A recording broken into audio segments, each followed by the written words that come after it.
What is up, Star Seeds? It's Sid. I know last week I said that it was probably going to be my last astrology video for a while, but what can I say? I was just really in the asteroid vibe, and I was like, these are 4 very important parts of a birth chart that I haven't even talked about yet, so I have to address them.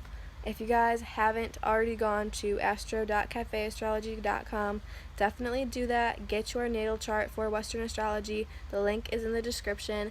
And if you guys really like Vedic astrology, that was what I did a video on last week. There is lots of links in that description too for your Vedic astrology birth chart, so you can get all these asteroids on those birth charts too, depending on which one you do, obviously, but most of them have it. So there's timestamps in the description of this video to fast forward if you really want to, but we are only talking about 4 major things in your birth chart. These are more in depth. Obviously, these aren't as prominent as your planets. However, there is one dwarf planet we are going to be talking about today, but your bigger planets are obviously a bigger part of your life and your soul's personality entering this life. So hopefully you guys already know your planets. If you know the time of your birth, hopefully you already know your ascendant and all that. If not, it is definitely okay. Definitely go check them out after you watch this video, though. I have a Western astrology video that is over an hour long. It's very in-depth. This video is much shorter. I have a Vedic astrology video that's not that long, that just kind of compares it to Western and goes more in depth about how you can figure out your past life, kind of karmic stuff in entering this life through your astrology, through your signs. So here we go, starting off with the first one discovered, Ceres. It was discovered in 1801 on New Year's Day. They thought she was a planet at first, then they ruled her as an asteroid, but now she is considered a dwarf planet. There is 5 dwarf planets currently in our solar system, but Ceres is the only one in the Kepler belt in between Mars and Jupiter. And she has probably, supposedly, I think so, most likely, a liquid ocean on her, like a very large liquid ocean on her. So she is a main target for extraterrestrial life. In mythology, Ceres is like the agricultural mothering goddess. She represents the harvest and fertility and renewal and rebirth. So in your birth chart, where Ceres was, the astrological sign it was in when you were born, represents how you nurture this life, how you care for things, how you care for people, how you nurture them. And it can represent how you nurture the earth. If your Ceres is in an earth sign, particularly Virgo, maybe you like gardening. Mine's in Capricorn, and that is true, but I just don't have the time for it. Then again, it is more how you nurture, how you parent. So if your Ceres is in a fire sign, you are going to be more feisty, you're going to be more playful. If it's in Leo, then you are going to be more authoritative. If your Ceres is in an air sign, you're going to be more go with the flow. As a nurturer, you're going to be, you're not going to really be a helicopter parent unless they are giving you reason to, and you are just so into your kids because of the other signs in your chart that you want to check up on them every second. If it's in a water sign, then you're going to be very emotionally attached as a nurturer. And if you're a Libra, then you're just going to be very fair, hopefully, probably a good parent if your Ceres is in a Libra. So yeah, that was Ceres for you. So Pallas is the next thing that we are going to be talking about. She was discovered in 1802. She's an asteroid, just like Juno and Vesta. She is Zeus's daughter. She is Pallas Athena in mythology, and it's kind of a weird, complicated mythology story, but she was birthed out of Zeus's head, so you can look more into that if you would like. She is symbolized by the snake and the owl, and she represents wise independentness and just good judgment. She's a very good judge of character, judging how she should play out situations. She's very creative and just kind of masculine in her energy, but very feminine, powerful, wise, strong, and creative. Pallas has lots of Aries energy. Where it is in your birth chart, what sign she is in, represents how you creatively go through thought processes, how you handle wisdom, and how you deal with conflict. It's like your thought process. It's that spark of creativity that is going to make you deepen your intelligence. It's how you really handle wisdom and thinking. It's kind of a weird one to explain, but my Pallas is in Capricorn too. So if your Pallas is in an earth sign, you are going to think rationally based on the big picture of this society. Even if you don't like how it is, you're gonna have that natural instinct to go through that thought process. It's just in your DNA. If your Pallas is in a water sign, then you are going to be very in your emotions when you think about anything. You're just going to consider emotions with it. And if it's in a fire sign, then you're just gonna think about whatever you're passionate about. Your thought process is just gonna be very whatever you kind of want. You're gonna think about that and focus on the main thing. It's gonna be more just like quick, I feel like. Even though fire isn't the only quick sign, that's just how it's gonna be for you. And if it's in an air sign,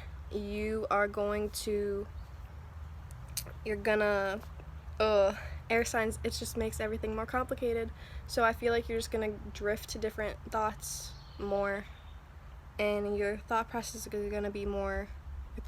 will be either more complicated or you feel like you won't have one. So that was Pallas for you. Next is Juno. She was discovered in 1805. She's an asteroid, and in mythology, she is Jupiter's sister and wife, and she is ruled by Venus and the moon in astrology. So she has lots of Libra, Taurus, some Cancer vibes, and I'm just gonna throw this out there. I think I'm the first one I've heard this for, but I feel a lot of Sag, Pisces, and Gemini vibes for her too. So just throwing that out there. Juno represents how we feel about marriage. It's not just like a planet of love like Venus. There's Kimba in the background. But it's more about boundaries in relationships. So the sign that Juno is in when you are born is going to be the sign that's most prominent or most important for you to look at when determining boundaries in partnerships throughout your life, this life. So if your Juno is in a earth sign, then you are going to be very grounding in a relationship and very realistic about your relationship. My Juno is in Leo. If your Juno is in a fire sign, then you are going to be very passionate, very affectionate, and if it's in a fixed sign, then you are going to have very fixed views on your relationship and on the boundaries in it. Whereas if you're more of a mutable sign, you can change up your beliefs on it. Even though mine's in Leo, the most like fixed sign there is, I've still changed my opinion about marriage very much so throughout my life, even though it's still set on the same base morals. So you can shift your morals even if they're very set. Anyway, if your Juno is in a water sign, you're going to be very emotional. I feel like, I don't want to say you're going to be the most clingy, but I just feel like out of any of the elements, water sign would be the most clingy if that's where your Juno is. But it's just about more emotion, getting deep in a relationship before you get married, or carrying out that marriage is probably very important to you. And if you're an air sign, then freedom is going to be important to you in a relationship. Yeah, so that was Juno. Alright, last but not least, the asteroid Vesta was discovered in 1807, and she was Juno and Jupiter's sister in mythology. And she chose to remain a virgin and not marry. She is the goddess of fire, hospitality, and vitality. Vesta is the brightest of these 4 asteroids that I talked about today, and she has lots of vibes of Virgo and Scorpio. Mainly Virgo because she is the virgin, but she has those freaky Scorpio vibes too. And if wherever Vesta was, the sign she was in when you were born represents your inner driving force. It's what keeps you going, and it's just very personal to you. So it's whatever sign that was, like the theme of that sign is what really keeps you going. My Vesta is in Gemini. I feel like if your Vesta is in an air sign, then what keeps you going is going to be more away from Earth. It's going to be more up in the cosmos. That sounds so like spiritual twist on it, but for real. And if it's an air sign, it's just going to be more about freedom. Freedom keeps you going. If your Vesta is in an earth sign, then bringing that like heaven to earth is what keeps you going, and making earth wonderful and just being comfortable is what keeps you going. Like if you're comfortable in that moment, then you're good. If your Vesta is in a fire sign, then whatever you're passionate about is what keeps you going. And honestly, even like getting revenge might keep you going sometimes. That sounds bad, but like some fire signs, man, that might be for you. If it's in a water sign, then like emotions and like connections with people is like what keeps you going. Other people and bonds is what keeps you going. So yeah, that's Vesta. That was all of the 4 asteroids. But I also just want to say that if any of them are in like conjunction, have some weird stuff going on with them with the rest of your birth chart, if they are in some weird aspect with another planet, then the energy of that planet and the sign that that planet is in is going to affect your asteroid in that sign. You have the description of all of these and all of your planets, so you should be able to kind of figure out, based on descriptions of astrological signs and based on descriptions of planets and asteroids and stuff, how the position of them affects each other. So it's really about learning more for yourself to break down your own birth chart. If you have asteroids that are in water signs, then that means that there might be more of an emotional or harmonic connection to past lives with that particular theme of the asteroid. So, like I said earlier, I have that Western astrology and Vedic astrology video, as well as many other. I have 10 actually astrology videos that I've been doing the past few weeks on different cultures and types of astrologies. So I really hope you guys enjoyed this asteroid astrology. They are so important in your birth chart. No one talks about them. No one even talks about the planets. But I mean, right in between Mars and Jupiter, there's a ton of asteroids. There's more asteroids, by Pluto. And they all do affect us in some way, somehow. So I hope you guys enjoyed. And listen to some binaural beats tonight, if you so choose. I think that's a great idea. I do it every night usually. I was inspired last night. I just came across this like live meteor shower thing, so I clicked on it, and it actually sort of sounded like binaural beats, but it wasn't pictures or like a live video of the meteor or anything. It was just like the radar of meteors coming in, like beeping when they did. And I don't know, so that just kind of inspired me to make this video today.